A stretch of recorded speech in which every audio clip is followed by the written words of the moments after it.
Okay, welcome back. So in this video I'll be talking about the simple pendulum. So you know that the simple pendulum is an object which is suspended. It's a very massless or an object with negligible mass that is suspended from some height. And simple pendulum is greatly used to find the period of an object in simple harmonic motion, because the simple harmonic motion is the theory that lies behind a simple pendulum. So to give a brief introduction and the behavior of a simple pendulum, let me take a simple pendulum like this. So the principle behind a simple pendulum is, as I mentioned a little while ago, is a simple harmonic motion. When you think about the energy conversion, first of all we need to find out the height, because the energy conversion is actually the conversion of mechanical energy.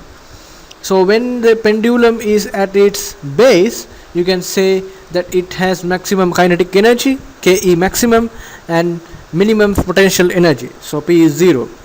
As the pendulum goes either in this direction or in this direction, it sways in this or this direction, it gains its height, so the kinetic energy is converted to the to potential energy.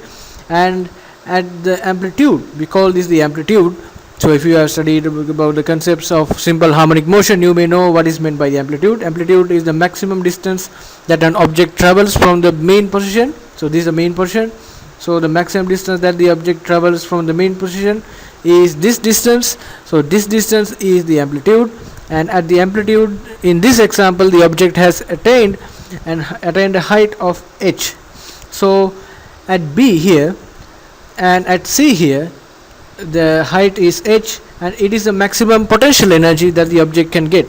You know by the conservation of mechanical energy that when the potential energy is maximum, the kinetic energy should be 0. So the transmission of energy or the variation of energy throughout its motion can be illustrated as potential energy is 0 at the base, and whereas the kinetic energy is maximum, and at the end, so at the amplitudes, the potential energy is at its maximum and the kinetic energy is 0. Now let's examine as to which factors affect the motion of a simple pendulum. Now, having said that the simple pendulum, the simple harmonic motion is the theory that lies behind the simple pendulum, let's find out as to how this simple harmonic motion prevails and how simple harmonic motion can be implemented to identify about the concepts on the simple pendulum. So if you take a sample pendulum like this, now this is the, I think you can take it as a ceiling or some other surface, a vertical surface. So if this is the ceiling or any other vertical surface, we just hang this negligible mass with negligible object with negligible mass like this. So when I hang this here at the base, you can experience that the tension is equal to its weight.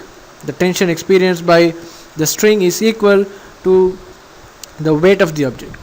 But if you place or you keep the object at some angle, say theta, you can say that the tension actually T is not equal to mg. A component of T is equal to mg.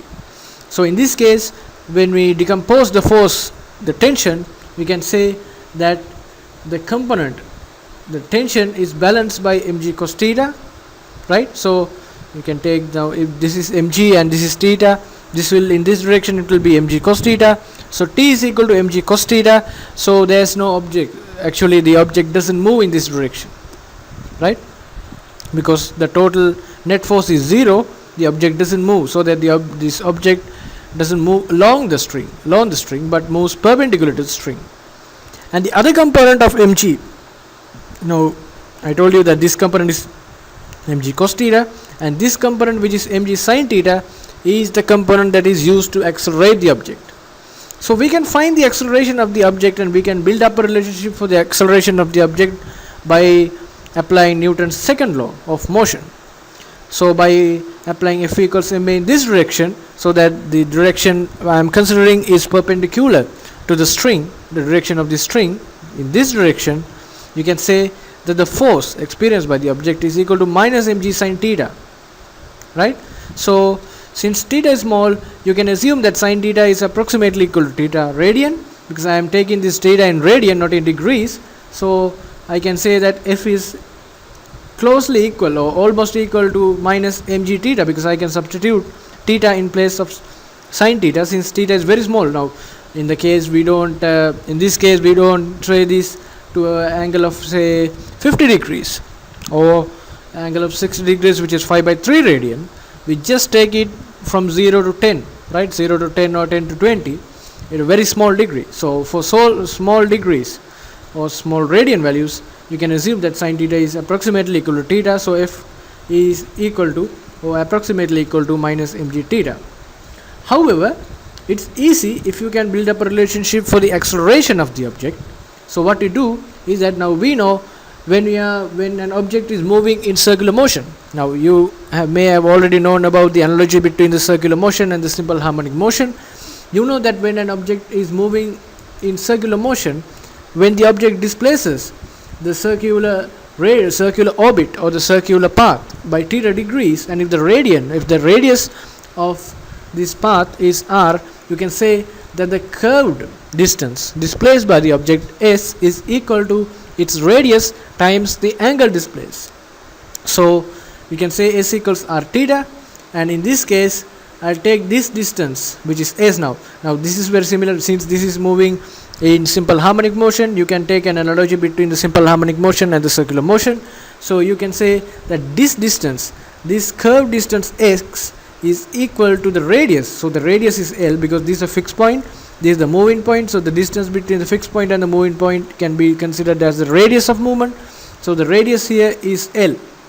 So x is equal to L times theta, right? Therefore you can say that theta is equal to x over L. However, you know that f equals minus mg theta from the expression you got here. So you can say, by substituting for theta, f is equal to now minus mgx over L. So that's an expression that we got for f. Now you can easily measure the value of x and L. You can also measure the value of theta. But furthermore, I would think that it will be easy for me and for both you, right?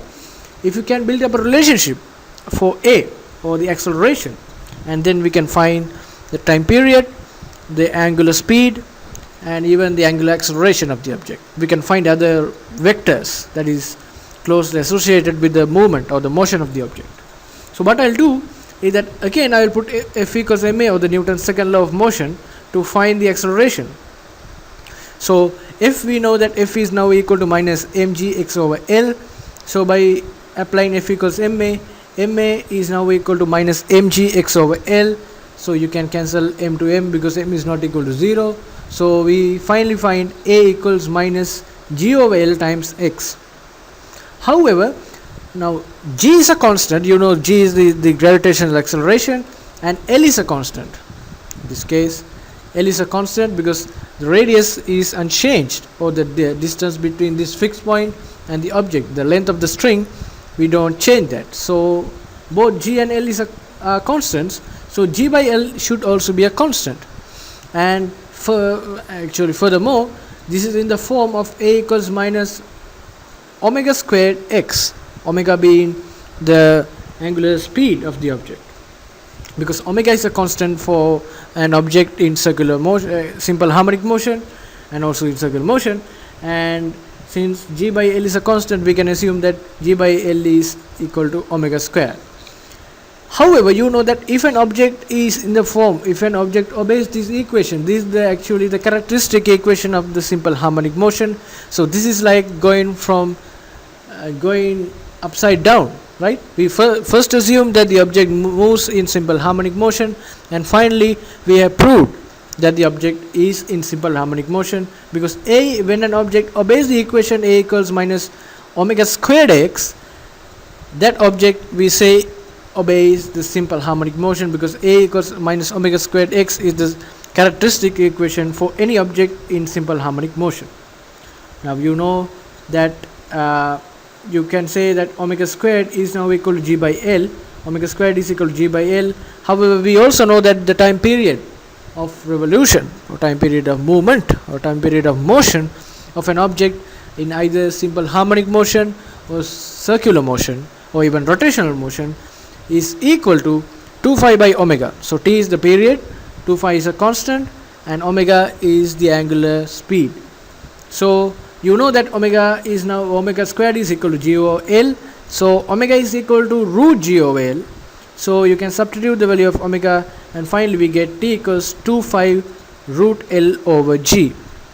So that is the equation that you have been using so far. So that is actually the derivation of this equation, and showing that the pendulum is in simple harmonic motion.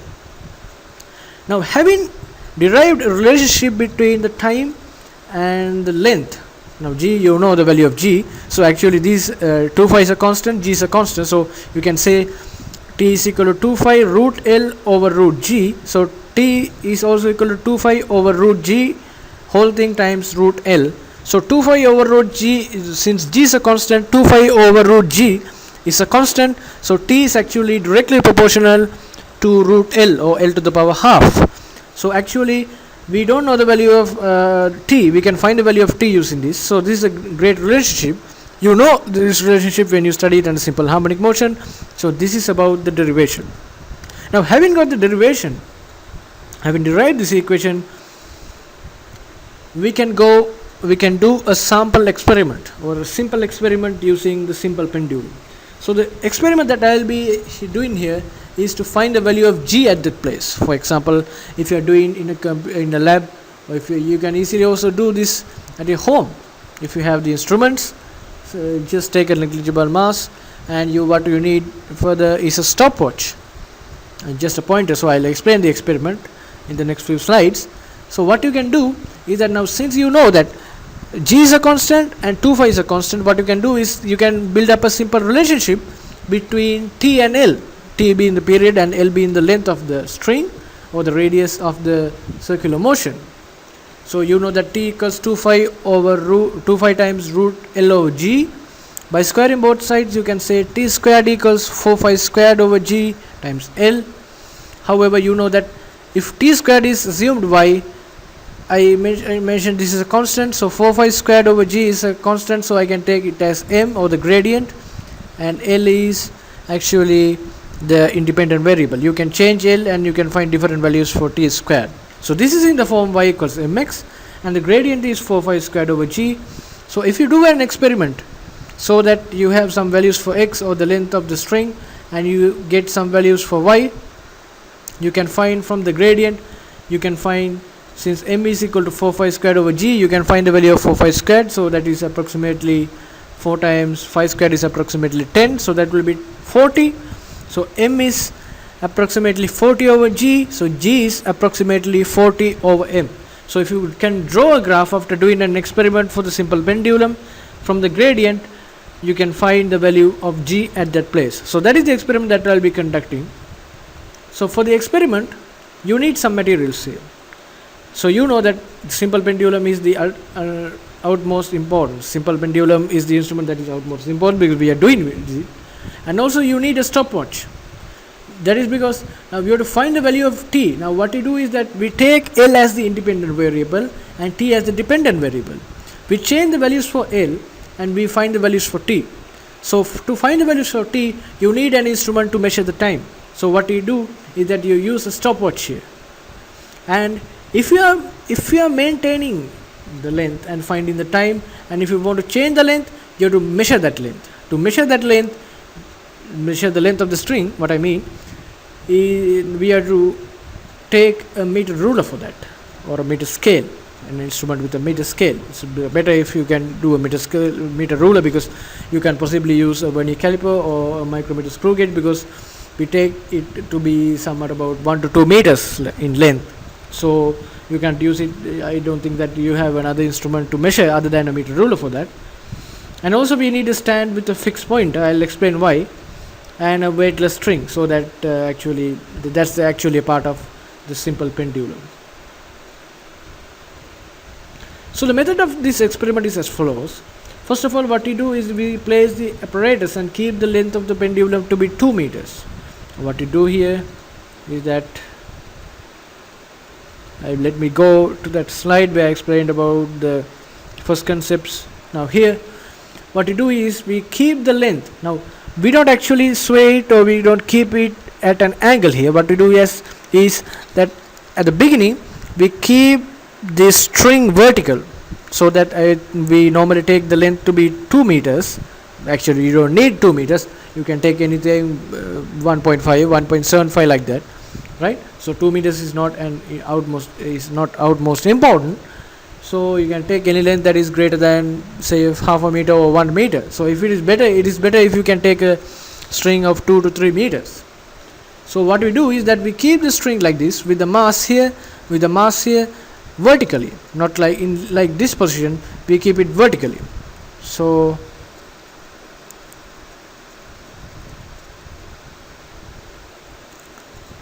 what you can do is that as a second step, you need a pointer here. You keep the pointer at the lowest point of the string.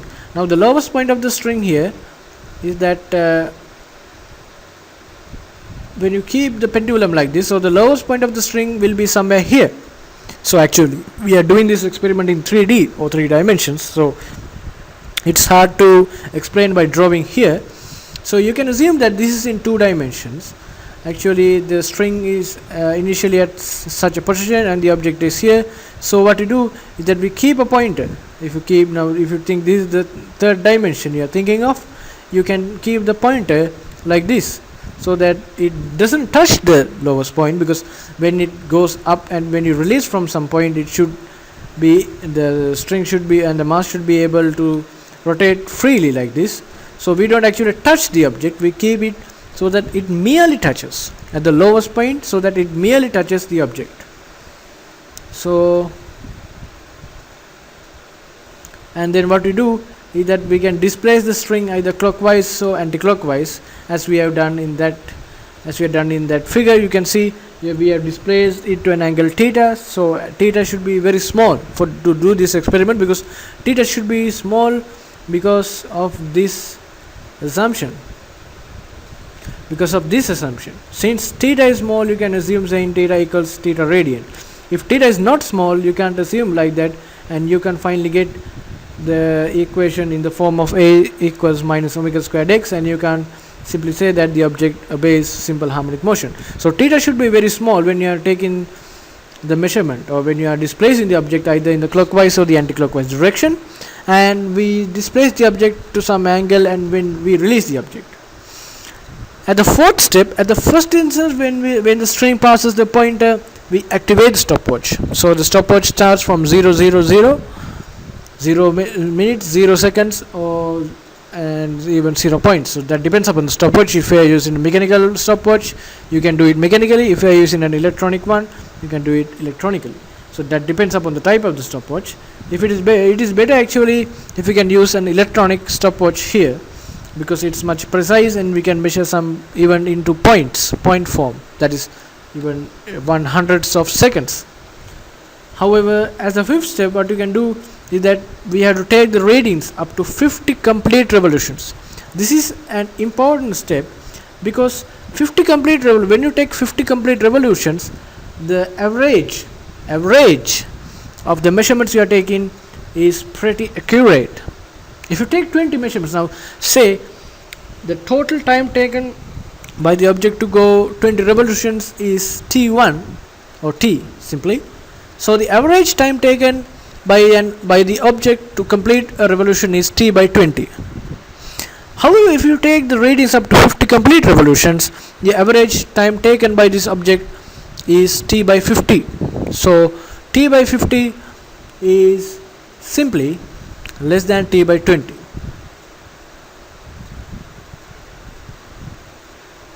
So what you can say is that when the final average decreases, although the final value decreases, the accuracy of such a measurement is high. So what you do is we increase the number of revolutions. So you don't need actual 50 complete revolutions, you can even take 30 or 40, but it's better if you can take more and more. However, you should not exceed up to about 100 revolutions. One thing is that you will get bored, right? That's practical. And the other thing is that actually when you think about this practically, we are doing in a natural environment. This is not theoretical, this is practical. You must have heard about damped oscillations and about the damped motion of an object. When the motion of this pendulum continues for a long time, actually the amplitude of the object in both directions will get less and less. So if you do for about 100 revolutions, it might take a lot of time, as well as due to these damped oscillations, what actually happens is that since the amplitude is getting less and less, what you have to take as the measurement is not the actual value, because when the amplitude is less, say when the amplitude of this object is 10 centimeters at the beginning, and if you are taking up to 75 or 80 revolutions, the amplitude becomes 8 or 6 centimeters, not a big value decrease, somewhat of a decrease. And when you do that, the time taken to complete one revolution is minimized, so we can't get an accurate value for t. So if you can't get an accurate value for t, although we keep the length and we measure the length accurately, we can't get an accurate value for the gravitational acceleration or the value of g. So it's better to take a median number of revolutions like 50, not very small, not very large, a median number of revolutions like 50. And it is also better as the sixth step. Sixth step is actually, I think sixth step should be mandatory for this experiment, because when you take 50 revolutions, sometimes your measurement may be inaccurate. You don't see that, but it's better to recheck it. So to recheck it, you have to do the experiment again, and you have to take the average again. And if the difference between the time period, say at the beginning, at the first experiment you got an average of t1, and at the second experiment you got an average of t2. So if it is 100% accurate, t1 should be equal to t2. But for most cases, we can see that if you are doing practically, t1 is slightly less than or greater than t2. However, if the average is greater than t1 minus t2 or t2 minus t1 is greater than 0.5 seconds, that means there's a huge error on the experiment. We assume that there's a huge error and we have to redo, right? So what you have to do is that we can do the experiment again and again and ensure that this limit is not exceeded when we are doing the experiment over and over again. And if we are satisfied with this equation, with this inequality, we can build up here. We can say that the average is of some value. Finally, what we do is that now we calculated for that value of L. Now, as I mentioned, L, or the length of the string, is the independent variable, t squared is the dependent variable. So what you do here is that in order to change the length, we change the length by about 0.25 meters or 25 centimeters gradually, and we take some values for L, and for those values of L we repeat the steps from 1 to 6, and we find the value of t and then t squared. We can repeat the steps up to about 5 or 6 measurements, so we have a very accurate graph here. So you can draw a graph between L and t squared, and from the gradient you can find the value of g, or the gravitational acceleration. Now, having commenced this experiment, I will explain to you about some important points about this experiment while doing this experiment. When the string is in motion, you can increase the length, right? You can increase the length because actually when the string is in motion, you have to increase the length because it's much better, right? Use the string, since when the string is in motion, the increase of the length of the string. So what I mean here is that if it is better, you not to stop this motion, and then you can measure the length.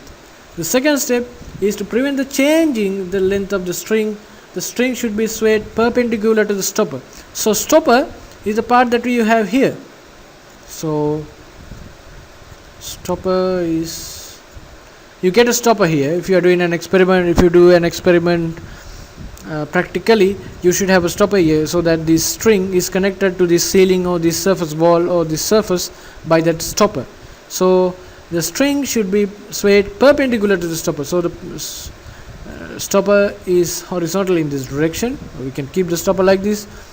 So the string moves like this, in this direction, right? So it is perpendicular. So if it is not perpendicular, it's inaccurate, because there's actually an angle at the initial instance as well as at the final instance when rotating or when swaying the mass. So there's an error in the measurement. The third point is the length of the string L should be measured from the center of gravity of the weight to the stopper bow. So that's actually also important. Now you may have seen that in the case of the experiment that I did on vernier caliper, that vernier caliper is the ultimate experiment, or the vernier caliper is the ultimate instrument to measure lengths of very small distance, because it includes some pressure. However, in some experiments the micrometer screw gauge is the best option, but in this case you cannot measure. You can measure the length from the center of gravity of the weight to the string.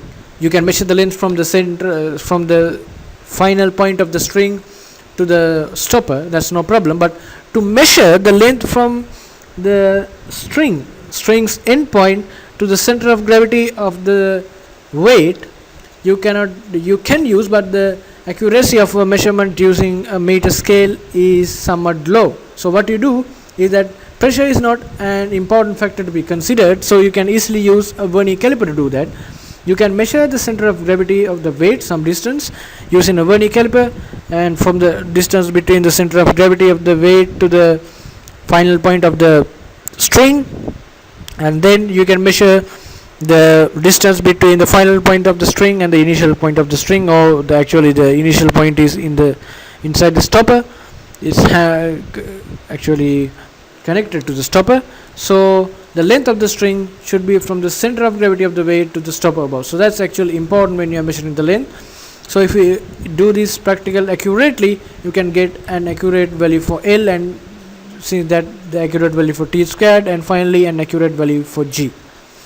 So at the fourth point, what you do is you have to keep the point at the lowest point of the string's path of motion.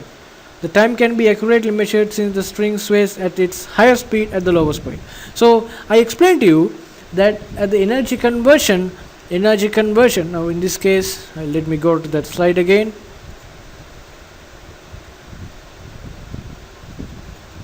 Here at the energy conversion, you could see that the object has maximum potential energy here, and as the object moves in this direction, its potential energy decreases and it gains kinetic energy.